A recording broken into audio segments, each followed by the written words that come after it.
Bonjour et bienvenue à la capsule sur la précision des instruments de mesure en sciences. Lorsqu'on utilise des instruments de mesure en sciences, on a un élément très important que l'on nomme la précision. En fait, plus un instrument est précis, plus il nous donne des informations sur la mesure à prendre. Supposons qu'on a deux instruments différents. L'instrument de gauche nous donne une information de 12,1 ml, alors que l'instrument de droite nous donne une information de 12,10 ml. On se rend compte que dans l'instrument de droite, on a une information supplémentaire. On a un 0 pour les centièmes de millilitre. C'est important, donc, de constater que l'instrument de droite est plus précis. Je sais qu'en mathématiques, on vous dit souvent qu'on peut ajouter des zéros à la fin des nombres sans aucun problème. En sciences, ce n'est pas le cas. Pour avoir un 0 ici au centième, ça nous prend un instrument qui nous donne de l'information sur les centièmes de millilitre. Bref, plus un instrument a de chiffres après la virgule, plus celui-ci est précis. Et ça va dépendre de la construction, de la qualité de l'instrument. En sciences, 12,1 n'égale pas 12,10 parce que dans 12,10, on a 1, 2, 3, 4 informations, alors que dans 12,1, on a 1, 2, 3 informations. Le 12,10 est donc plus précis, c'est une meilleure mesure, c'est une meilleure valeur.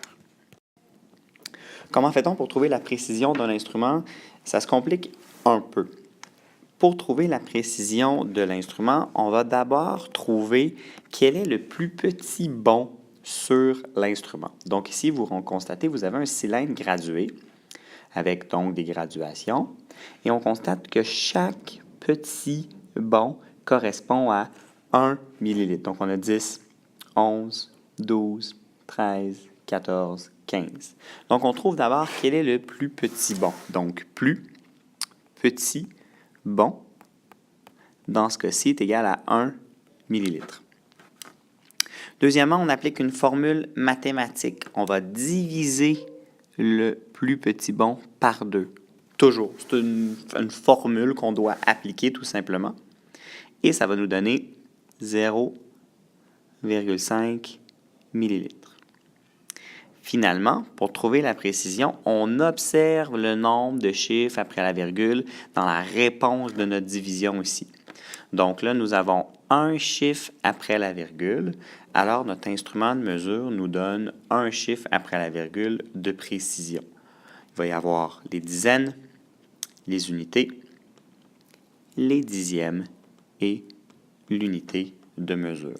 Donc, à chaque fois qu'on utilise cet instrument, celui-ci en particulier, il faudra afficher les dizaines, les unités et les dixièmes. Même s'il n'y a aucun dixième, on doit mettre un 0 pour montrer à la personne qui regarde nos données qu'on a bel et bien utilisé un instrument précis au dixième de millilitre.